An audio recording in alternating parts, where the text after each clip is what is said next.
Just as a little bit of introduction, I'm not a degreed history teacher or anything like that. I'm a retired engineer, and I got my first, I really didn't care that much for history when I was in high school, but we got our first real interest in history when my wife and I moved to New Jersey and took a job out there, and we were living in a little town called Ringwood, and we drove around and we saw this Ringwood State Park, and there was a forge in Ringwood State Park, and we went and visited it. And this little forge is where George Washington would stop and buy cannonball and various things. And in fact, they made something called the Ringwood Chain, which was strung across the Hudson River to stop the British ships from going up it. So that's where we really got a taste for Revolutionary War history, and I've really enjoyed it since then. Then about 4 years ago, as part of the 912 group, I took this course. And it was a real life changer for me, and I've been teaching it a few times since then, and I hope it's equally valuable to all of you.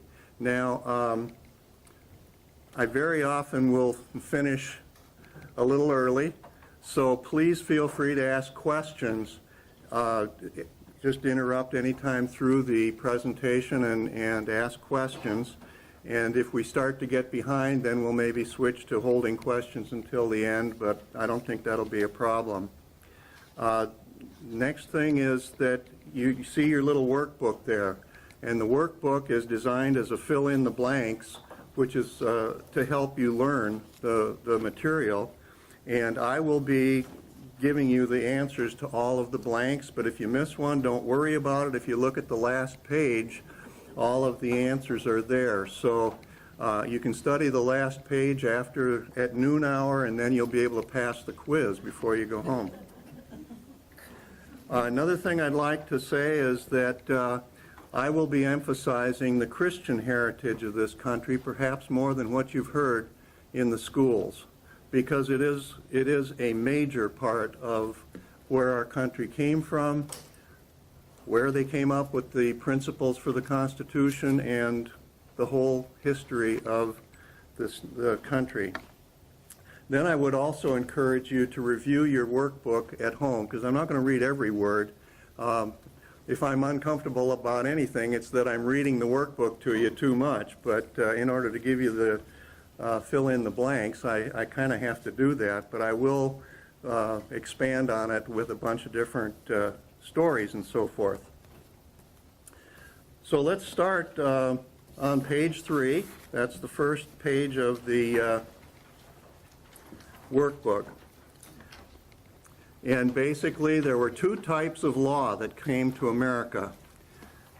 The first is called ruler's law. That's your first blank, in which all of the law comes from the ruler, the English common law, which we will call people's law. So those are the two forms of law, is ruler's law and people's law.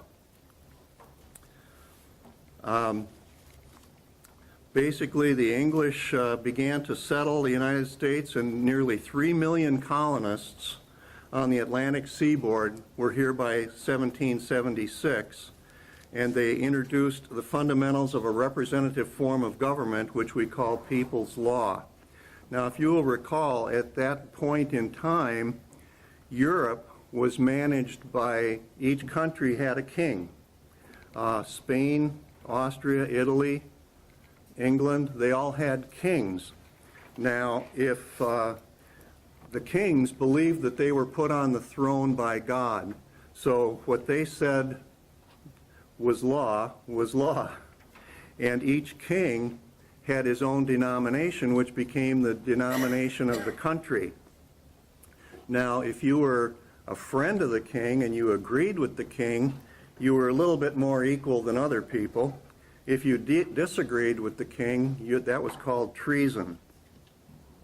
Now, in England, England was originally a Catholic colony, but when Henry VIII couldn't have sons by his first wife, he decided to get rid of her, and the Pope didn't go along with that, so he founded the Anglican Church, the Church of England, with him, the king, as the head of it. Now, he went through several wives. Many were beheaded, and the rest were imprisoned and so forth. But he still didn't have a son. So England was Anglican. Spain was Catholic. Austria was Lutheran. Italy was under the Spanish and the Austrian Habsburgs, but it was basically Catholic. And England, of course, was Anglican. So that was kind of the background. If you look at your map on page 3 there, one thing that's a little bit different is that the state of Florida, what's now the state of Florida, belonged to the Spanish, not the English. Ponce de Leon toured the area in 1513, and then they traded what's now Florida to the British in 1763. The Spanish wanted the city of Havana, which at that point belonged to the British, so they swapped Florida for Havana.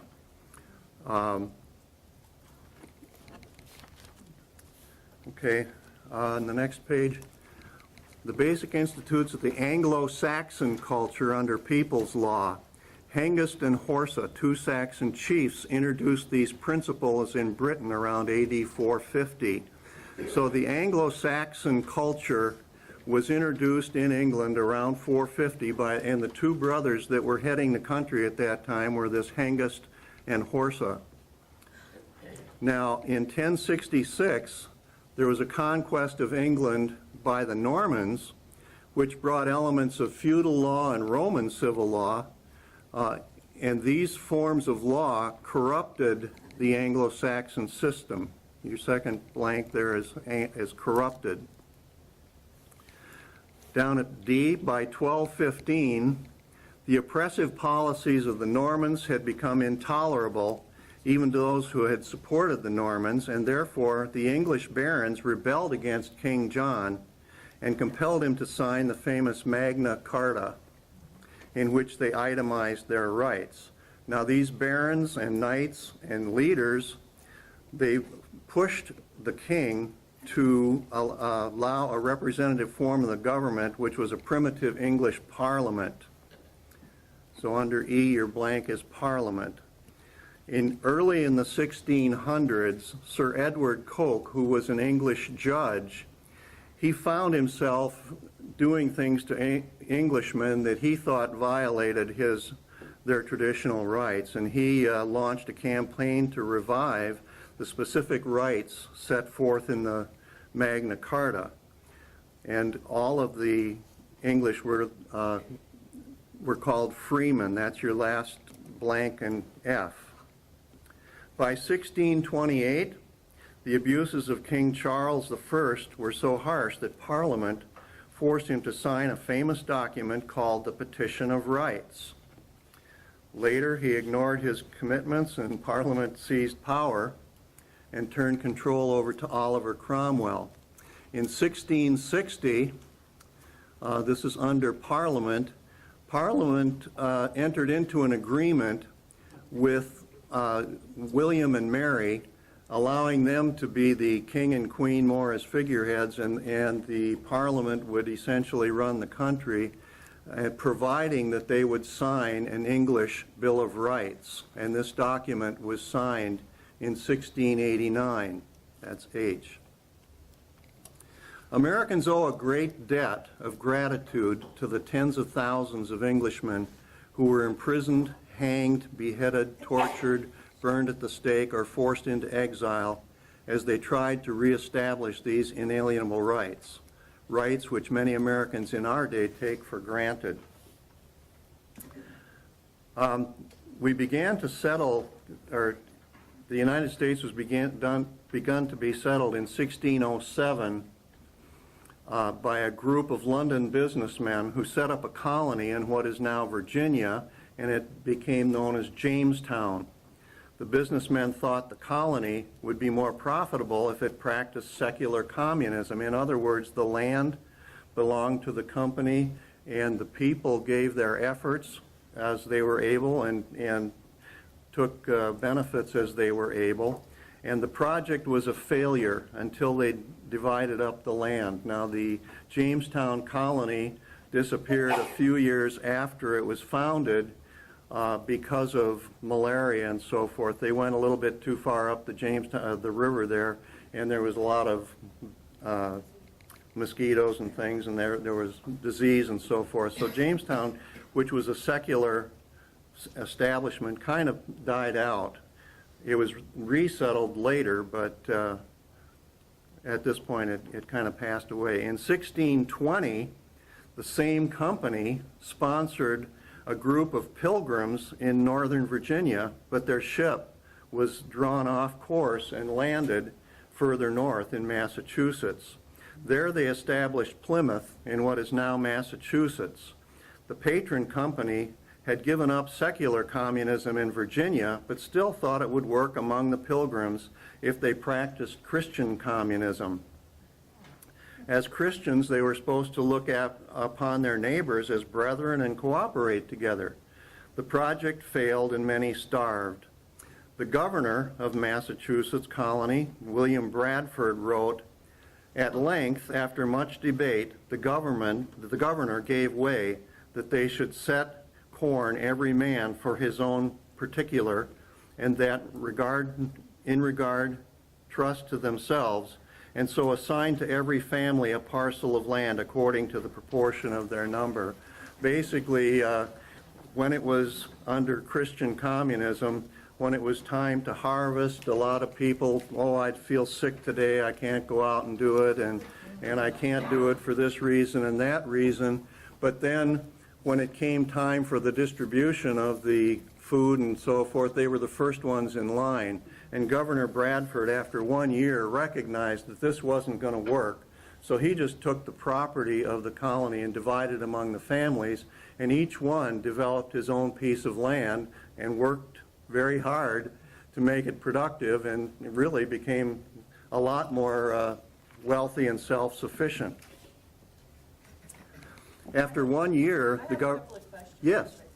Now, do you think the people thought of themselves as communists, or are we looking back noticing that they're... No, they really didn't, but communism is what we would call the system today of the land owned by the company, and basically each person was giving according to his abilities and taking according to his needs, and this was long before Karl Marx, so this is, we're calling it communism today, but it wasn't called it then. I have another question. What were the businessmen, do you know what kind of business that they had? Well, it was a trading company, and they wanted to make a profit, of course. There were a lot of rumors of gold and precious metals in the colonies, which they didn't find for a very long time. But there were, beaver pelts and different products that were valuable back in England, and they intended to make a profit off of the colony. That was their goal.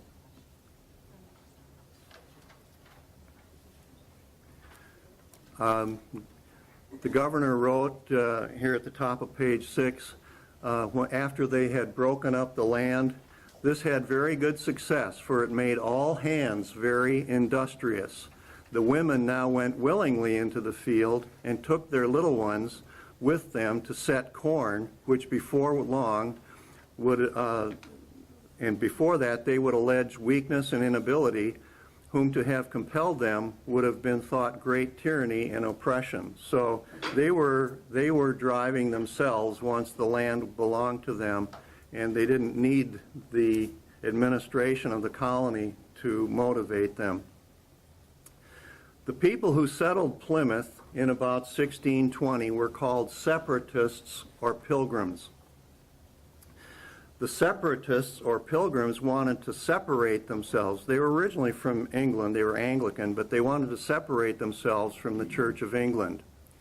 The next people to come to Massachusetts Bay, beginning in 1623, were Puritans, who did not want to separate from the Church of England, but to purify it.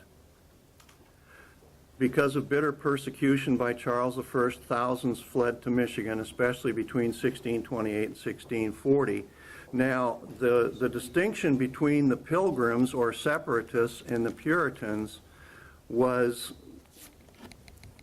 well, as I said, the Pilgrims wanted to separate and the Puritans wanted to purify. But the Pilgrims actually left England for a significant period and moved to Holland under the Dutch Reform king there. And they had rights to their religion there, but they were not able to succeed because they were considered second-class citizens even there. So that's why the Pilgrims came to America, and the Puritans came later and followed them.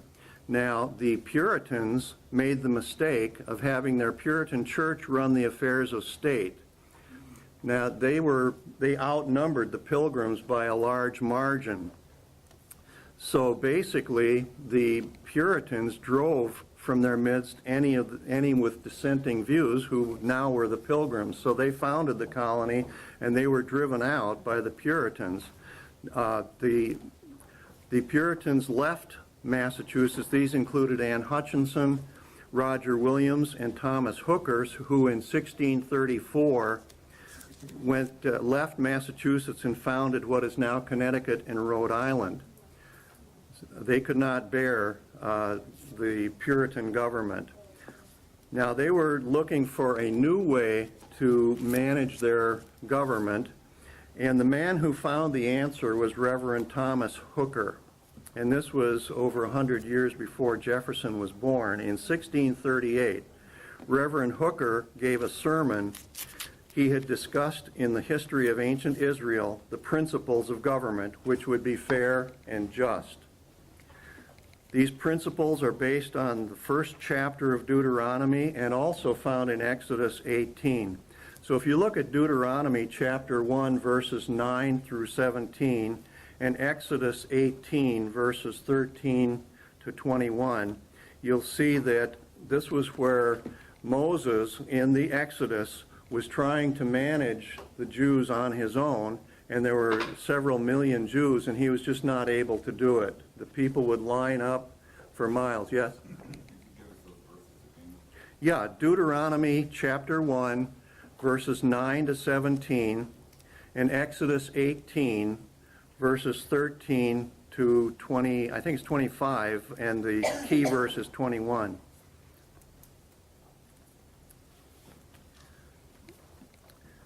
So basically, they saw where Moses' father-in-law told him, you're not going to be able to manage this group by yourself.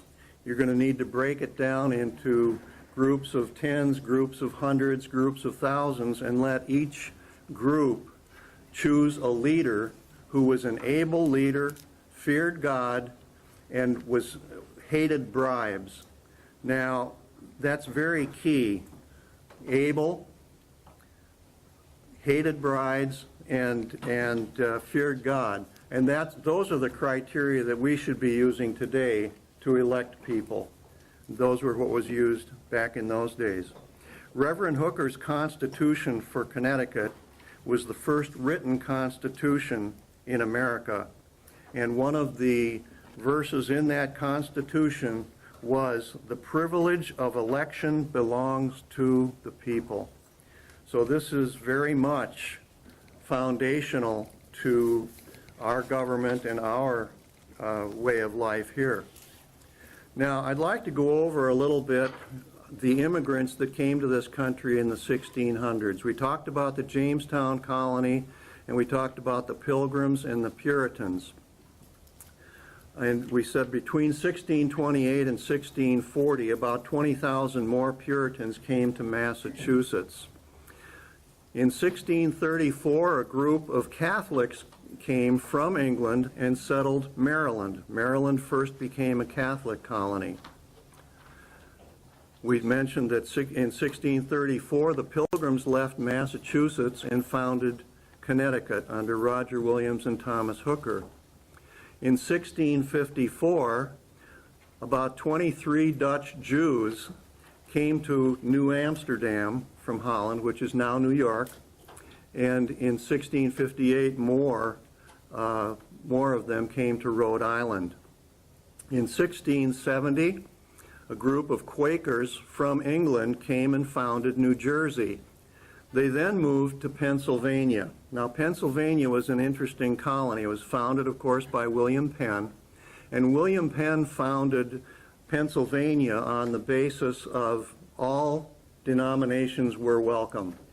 The other colonies, as I said, Maryland was Catholic, Massachusetts was Puritan, and so forth. So in 1670, the Quakers came and ended up in Pennsylvania. In 1683, Mennonites from Germany, Quakers from Holland, came to Pennsylvania, and William Penn's colony of Pennsylvania became known as an asylum for banished sects. So he was open to any Christian denomination. In 1689, a group of Anglicans came to Maryland and basically subverted the Catholics that were there, took away their right to hold office or to vote. In the 1720s, German Lutherans and Reformed came to Pennsylvania. Now, the key point here is that each colony, except Pennsylvania, had its own denomination. Now, that's based on the European model, where each country had its own denomination. And those colonies were not that open to people of the other denominations, except for Pennsylvania, which encouraged religious freedom. And it wasn't until the Revolutionary War, which would not have been won if the colonies had not cooperated, and once the Civil War or the Revolutionary War was won, they decided we couldn't have done this ourselves, so we need to start cooperating. And all of the colonies became open to all of the other faiths. And basically here we're talking about Protestant faiths, we're talking about Catholic, and we're talking about Jewish. Very small number of Jews, but they were important.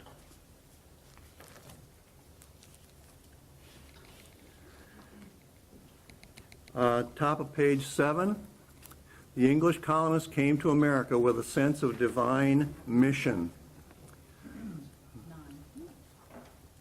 I think ours books have a different number. Page 7? We're not on page 9.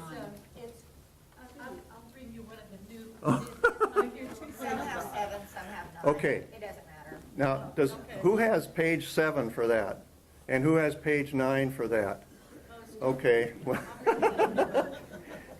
Okay, I've got page 7, so if I give you a page number, you may want to add 2 to it if you're in the page 9 group. Can you put the mic a little nearer you? It's Sure. a little bit hard in the back.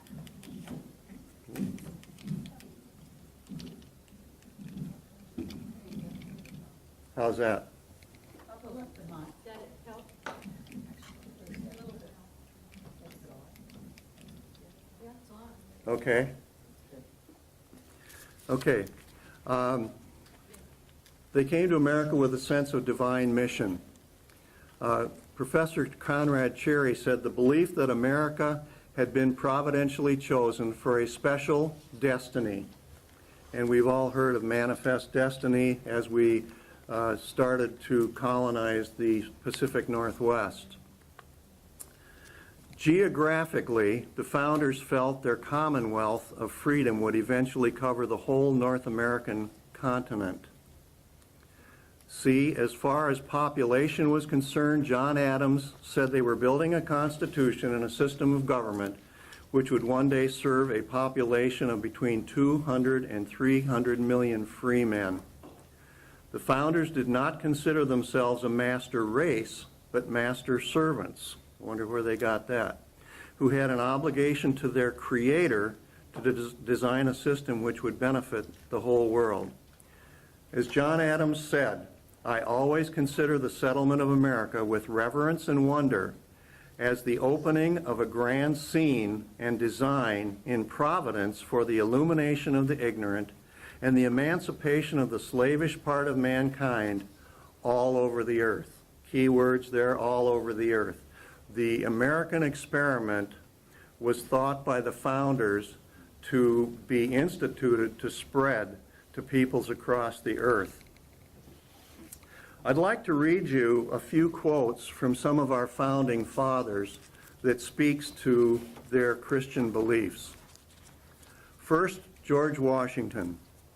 He said, "While we are zealously performing the duties of good citizens and soldiers, we certainly ought not to be inattentive to the higher duties of religion. To the distinguished character of patriot, it should be our highest glory to add the more distinguished character of Christian." John Adams, the second president. "The general principles on which the fathers achieved independence were the general principles of Christianity. I will avow that I then believed and now believe that those general principles of Christianity are as eternal and immutable as the existence and attributes of God." Thomas Jefferson, third U.S. President. "I am a real Christian, that is to say, a disciple of the doctrines of Jesus Christ." Thomas Jefferson kept a journal, and in it, as he was reading the Bible, wherever he came across the red letter words of Jesus, he would write them in his separate notebook. So his notebook was all of the quotes of what Jesus had said, and it became known as the Jefferson Bible. Patrick Henry. "It cannot be emphasized too strongly or too often that this great nation was founded not by religionists, but by Christians, not on religions, but on the gospel of Jesus Christ. For this very reason, peoples of other faiths have been afforded asylum, prosperity, and freedom of worship here." What he's saying is that because we're founded on Christian principles, people of other faiths we're open to them. Now here's one this is from John Hancock, and this is very appropriate to where we are today. "Resistance to tyranny becomes the Christian and social duty of each individual." So let's think about that a second.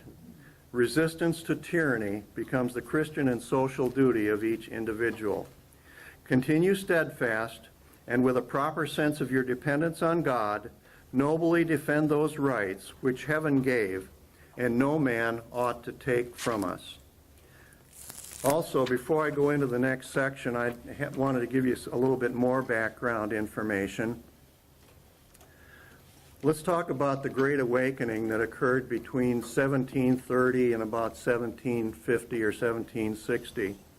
After the colonies were founded and they started becoming more wealthy, the churches began to become a little bit more lax and a little bit more liberal. Now, we use the term puritanical, which we could also call fundamentalist. But the term puritanical meant a strict adherence to the Christian principles. And the first churches founded required people to have a demonstrable evidence of salvation in order to be members of those churches and in order to have their children baptized in that church. Now that practice began to slip away, and people got a little bit more lax and a little bit more liberal, and ending up in around 1720, one of the largest church's pastors was Solomon Stoddard, and he had a Presbyterian church. And he was kind of the most liberal. He would allow people in that didn't have a demonstrable evidence of salvation, and he'd go ahead and baptize their children. Interestingly, after Solomon Stoddard was too old to run the church, his grandson became the pastor. His grandson's name was Jonathan Edwards. Okay, and Jonathan Edwards was the first preacher in what we're now calling the Great Awakening. Have you heard of the sermon, "Sinners in the Hands of an Angry God"? That's Jonathan Edwards. He described sinners God hanging on to people by a cord above hell, and they were suspended above the fires there.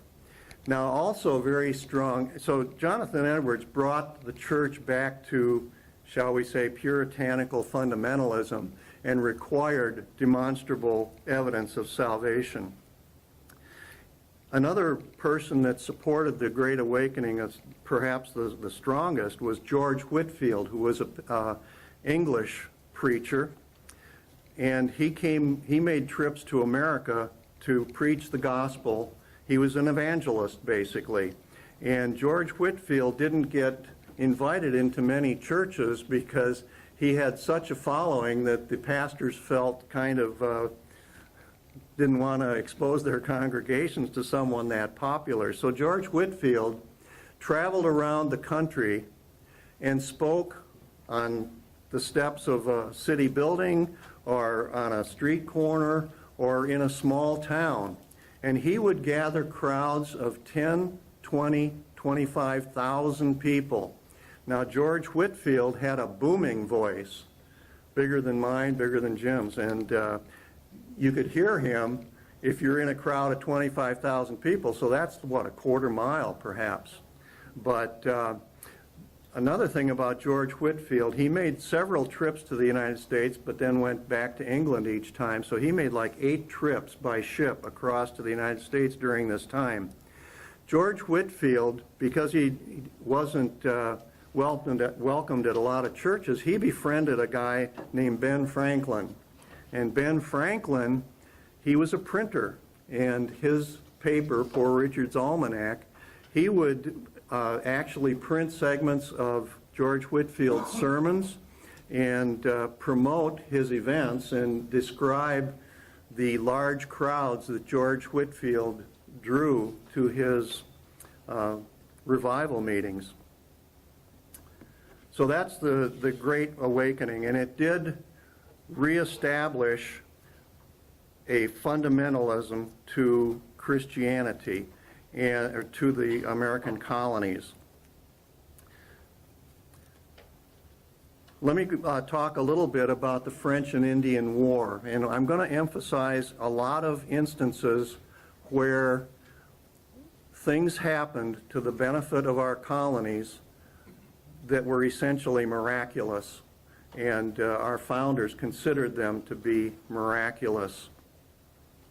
The first one is in 1746, in the French and Indian War.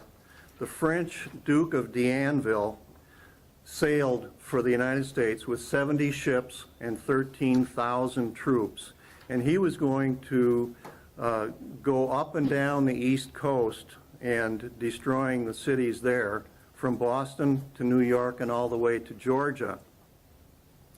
So as he was getting into Boston Harbor with his fleet of 70 ships, Massachusetts Governor William Shirley declared a day of fasting on October 16th, 1746, to pray for deliverance.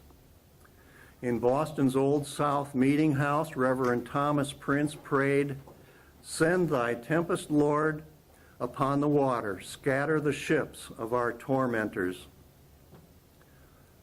As he finished praying, the sky darkened, the winds shrieked, and church bells rang a wild, uneven sound, though no man was in the steeple.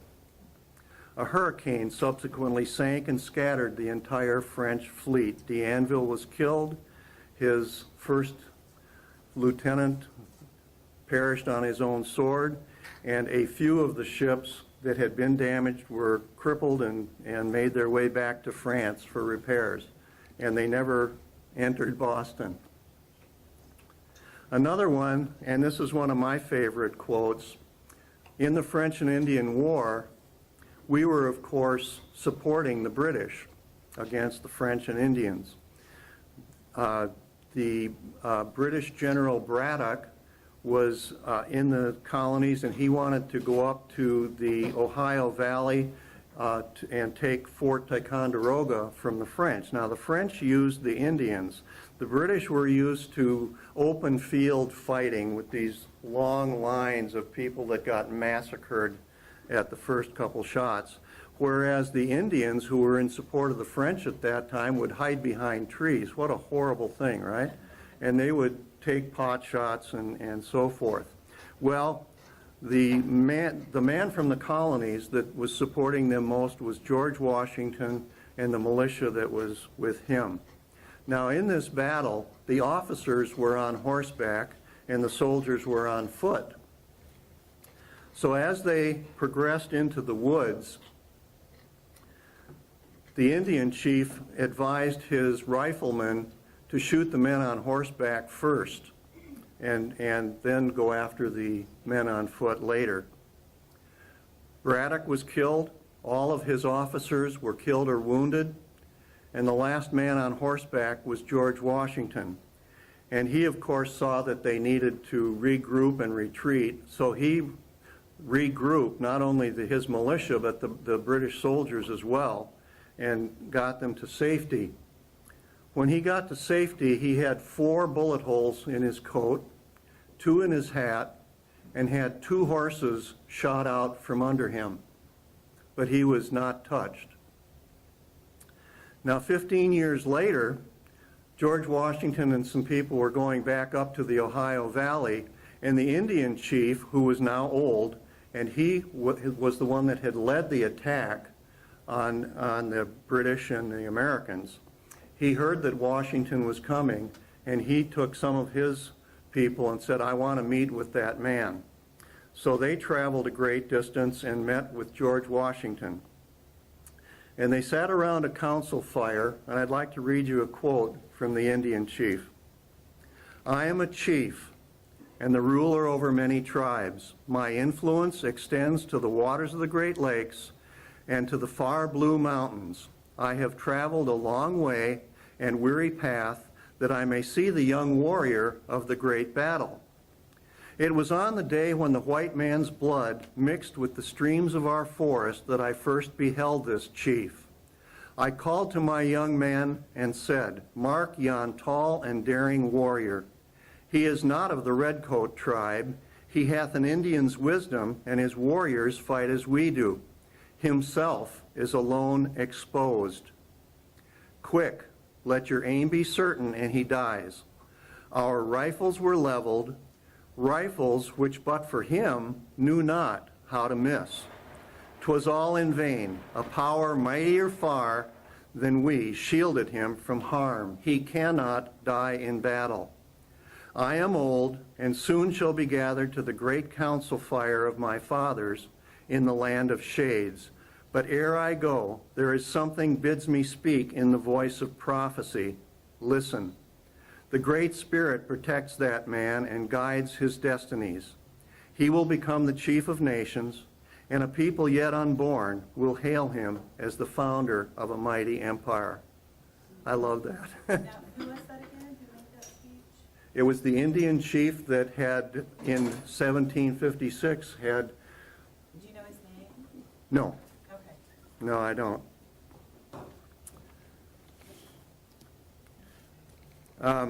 The last thing I'd like to mention before we go on into the next section is I'd like to talk about the Black-Robed Regiment. I think a lot of you have heard of the Black-Robed Regiment. That name was initially started by the King of England. And basically, preachers would get up in front of their congregations in their black ministerial robes and give their sermons. And the sermons of that day were not like a lot of the sermons we hear today. They were talking about liberty. They were talking about freedom. They were talking about taxation without representation. They were talking about fighting a war to be free. I mean, they covered everything. And one thing about this, there is not a right asserted in the Declaration of Independence which had not been discussed by the New England clergy before 1763. So all of the principles that we find later in the Declaration of Independence and also in the Constitution were preached by these pastors. Their sermons would get printed and published and distributed. And basically, after the pastor had finished his sermon, several of them would take off their black ministerial robe, and there would be a Continental Army uniform under it, a couple of pistols in their belt, and say, okay, who's going to follow me? And they would basically recruit the men in their congregation to the Continental Army. One such pastor was John Peter Gabriel Muhlenberg from Virginia, and he did exactly that. He took off his ministerial robe, and many of the men from his congregation joined him in the Virginia militia. His brother, Frederick Augustus Muhlenberg, was a pastor in New York. They were both trained in the Lutheran religion and were pastors. And Frederick challenged his brother and said, look, we're to preach the gospel. We're not to talk about politics. And he said, you're wrong to do this, to actually get into the Continental Army. Well, shortly the British came and burned down his church. And guess who volunteered next? So both of the Muhlenbergs rose in rank in the Continental Army, and they both served honorably in the Congress and so forth after the Constitution was written. Okay, let's go back to our workbook here on page 7 or 9. Birth of a Nation. Thomas Jefferson is another one of my favorite heroes of this time period. 1776 was a difficult year for Thomas Jefferson, a terribly difficult year. A daughter had recently died. His wife was extremely ill. His mother died on March 31st. And his sorrow and worry over the state of the country gave him severe migraine headaches.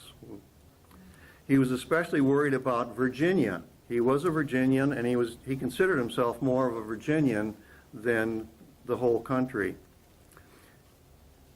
And he was writing basically a constitution for the colony of Virginia. He wrote 3 constitutional drafts in 5 weeks. Now, these constitutional drafts included the grievances against King George III. All but a small section of the 3rd draft was rejected by the Virginia legislature. Virginia adopted a temporary constitution retaining most of the weaknesses existing under British rule. Slavery, primogeniture. Primogeniture is that inherited property goes exclusively to the oldest son. Entailed estates, making it unlawful for heirs to divide huge feudal estates. The official state church was left in power, and people were taxed to support the official church, whether or not they were members. Now, Jefferson's draft of the Constitution was against all of these issues, okay, including slavery. And we'll talk more about that in a little bit. By 1776, Thomas Jefferson had already discovered the basic success formula that was eventually incorporated into the Constitution of the United States. His educational background was remarkable, even by modern standards. He had begun studying Latin, Greek, and French at the age of 9. At the age of 16, he entered the College of William and Mary at Williamsburg. At 18, he graduated and began to be tutored in law by George Wythe, the first professor of law in America. When he was examined for the bar, he knew more than the men who were giving him the exam. A summary of his educational background: he had gained proficiency in 5 languages. He had studied the Roman classics. He had studied the Greek classics. He had studied European history. He had carefully studied the Old and New Testaments. Jefferson undertook a thorough study of British history, and the English people had done more than any other nation to revive human freedom on earth. Students of ancient Israel and the early English, i.e. the Anglo-Saxons, can compare their government and find striking similarities. The ancient principles that he discovered constituted the most efficient form of representative government. And I also like this quote, which was the quote of a stranger, the impression that a stranger had after he had met Jefferson. He said, "When he spoke of law, I thought he was a lawyer. When he talked about mechanics, I was sure he was an engineer." Thank you. "When he got into medicine, it was evident that he was a physician. When he discussed theology, I was convinced he must be a clergyman. When he talked of literature, I made up my mind that I had run against a college professor who knew everything." So Jefferson was a real student, and he studied 12 to 14 hours a day as a youth and right up into his adulthood. Okay, events leading up to independence. In 1776, Thomas Paine published a pamphlet called Common Sense, in which he advocated immediate independence. More than 120,000 copies of this pamphlet were sold in a short time. George Washington said this little pamphlet worked a powerful change in the minds of many men. On March 17th, 1776, Washington's forces liberated Boston. And we're going to go into more detail of the battles later. On May 4th, 1776, Rhode Island jumped the gun and declared independence from England all by herself. On May 10th, 1776, Congress authorized each colony to set up its own government independent of the Crown. On May 14th, 1776, Jefferson arrived in Philadelphia as a delegate to Congress, but his heart was in Virginia. Jefferson almost missed writing the Declaration of Independence by requesting permission to return to Virginia to work on the new Constitution for that state. His request was denied. On June 7th, 1776, Richard Henry Lee introduced a resolution calling on the colonies to declare themselves free and independent. On June 11th, 1776, a special committee was appointed to write a formal Declaration of Independence. The members were Thomas Jefferson, John Adams, Benjamin Franklin, Roger Sherman, and Robert Livingston. An interesting exchange went on between Jefferson and Adams, where Jefferson suggested that Adams write the initial draft, and Adams basically said, "I will not." And Jefferson said, "Why?" And he said, "Reason's enough." "What can be your reasons?" Adams said, "Reason first, you are a Virginian, and a Virginian ought to appear at the head of this business. Reason second, I am obnoxious, suspected, and unpopular. You are very much otherwise. Reason third, you can write 10 times better than I can." Jefferson said, "Well, if you are decided, I will do as well as I can." So, under B, for the next 17 days, Jefferson worked on the draft, with nearly all of the time being spent on the first two paragraphs. The charges against King George, which took up most of the draft, were copied almost entirely from the drafts of his Constitution of Virginia and his summary view of the rights of British America. This would not have required more than one day. Jefferson's great anxiety was to get into the Declaration of Independence the most basic elements of the ancient principles mentioned in his proposed drafts for the Virginia State Constitution. Now let me read you, and indeed 25 of the 27 grievances that were suggested by Jefferson were actually incorporated into the Declaration of Independence. I'll read you some of the grievances against King George III. He has refused his assent to laws, the most wholesome and necessary for the public good. He has forbidden his governors to pass laws of immediate and pressing importance. He has refused to pass other laws unless those people would relinquish the right of representation in the legislature. Don't forget the colonies did not have representation in the British Parliament.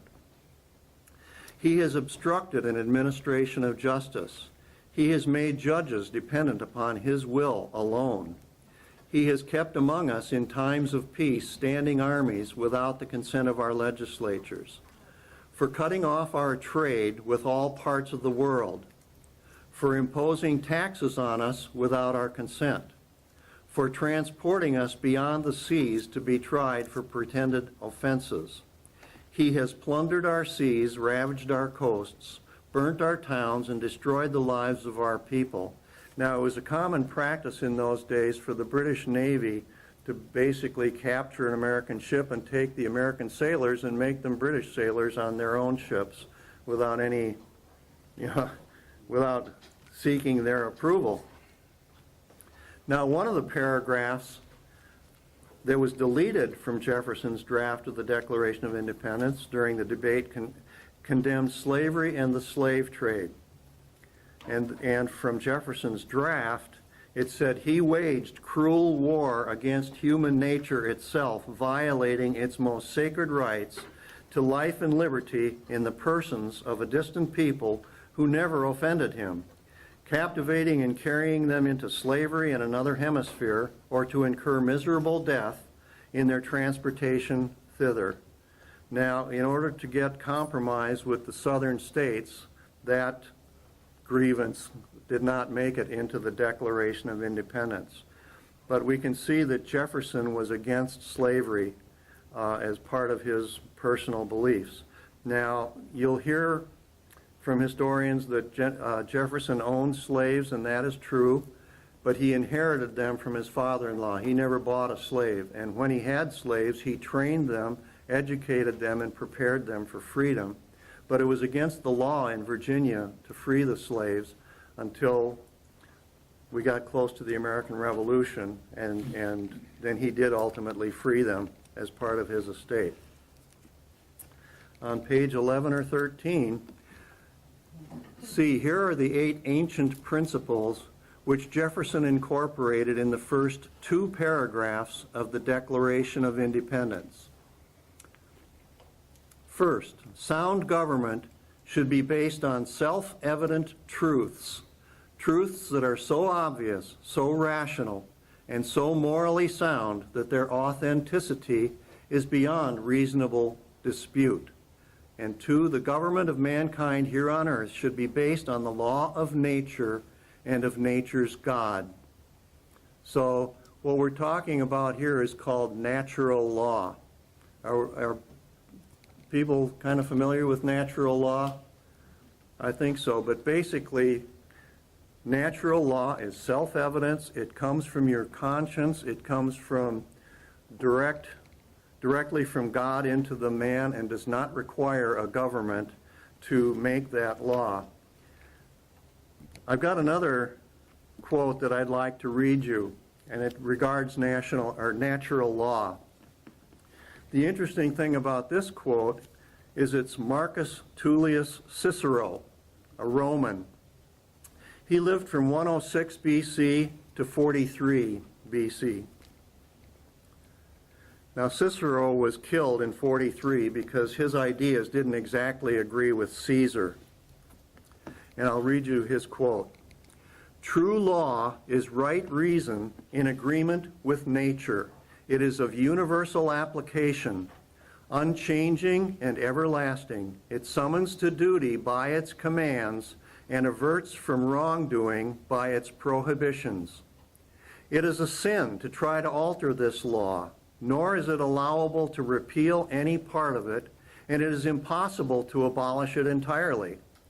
We cannot be freed from its obligations by Senate or people, and we need not look outside ourselves for an expounder or interpreter of it. And there will not be different laws at Rome and at Athens, or different laws now and in the future, but one eternal and unchangeable law will be valid for all nations and all times, and there will be one master and ruler, that is God, over us all. For he is the author of this law, its promulgator, and its enforcing judge. Whoever is disobedient is fleeing from himself and denying his human nature, and by reason of this very fact, he will suffer the worst punishment. This is a Roman. This is before Christ, so he obviously wasn't a Christian. And it's just amazing to me that a man through his intellect can come up with that concept. And as we said earlier, Jefferson studied Roman and Greek philosophy and history, and so that's probably one of the sources of his belief in natural law. Down to number 3, talking about the ancient principles. This presupposes as a self-evident truth that the Creator made human beings equal in their rights before the bar of justice and in the sight of God. The rights which have been bestowed by the Creator on each individual are unalienable. That is, they cannot be taken away or violated. Number 5, among the most important of the inalienable rights are the right to life, liberty, and the right to pursue whatever course of a life a person may desire in search of happiness, property, and peace, so long as it does not invade the rights of others. So liberty, happiness, property, peace, those are God-given rights that, as Cicero said, cannot be taken away by the state. The most basic reason for a community or a nation to set up a system of government is to assure its inhabitants that these special rights of the people shall be protected and preserved.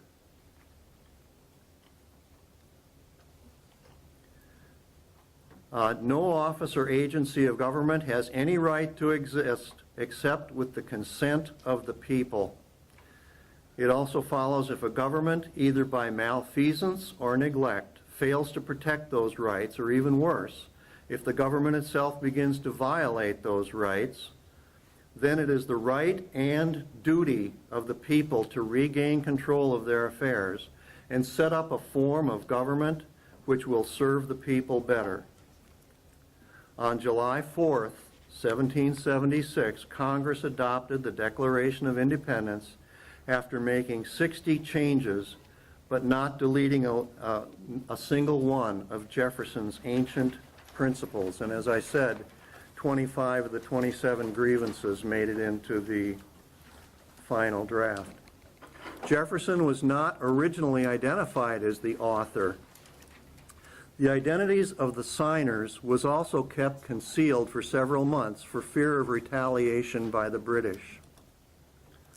All of those who subscribed to the Declaration, and you've got a Constitution and Declaration there, and you can follow a lot of this right in the Declaration of Independence or in the Constitution. But all of those the last words of the Declaration of Independence, those who subscribed figuratively signed the documents with their blood.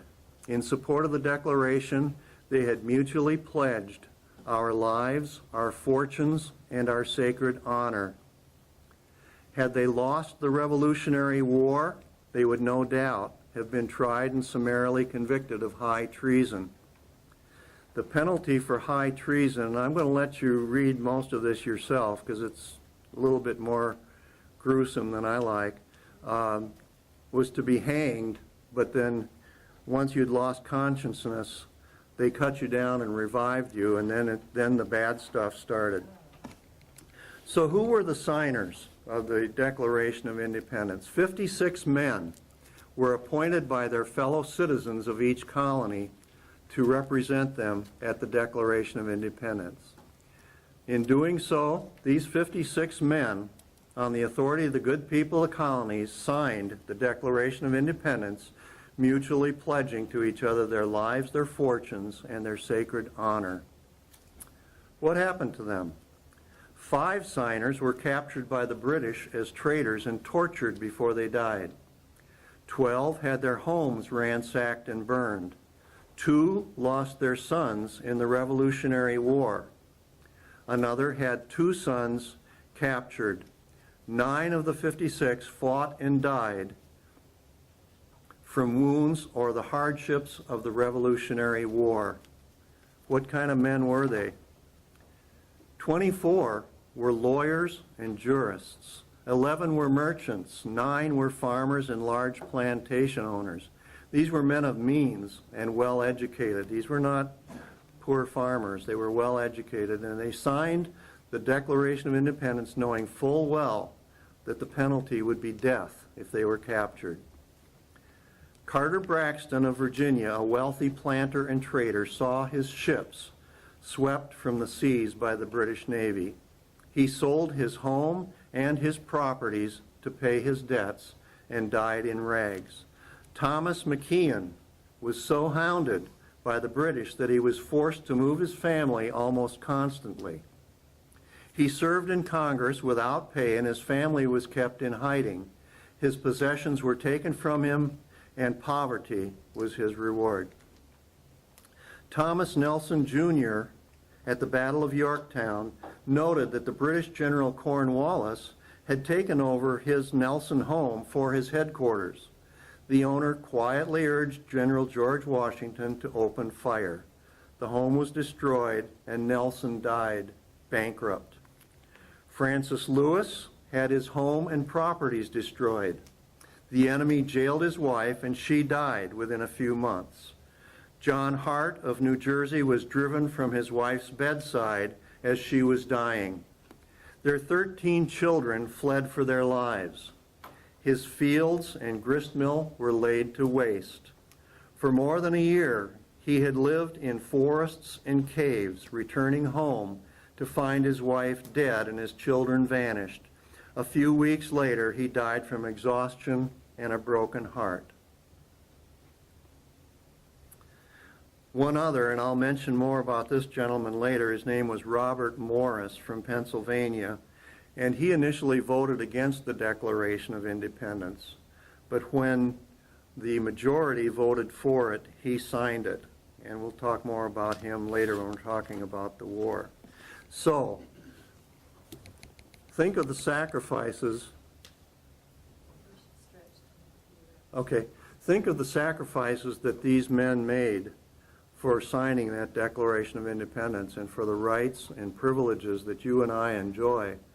And some of the sacrifices that we're facing are rather small by comparison, but I think we're going to be called to make sacrifices as well if we're going to bring things back.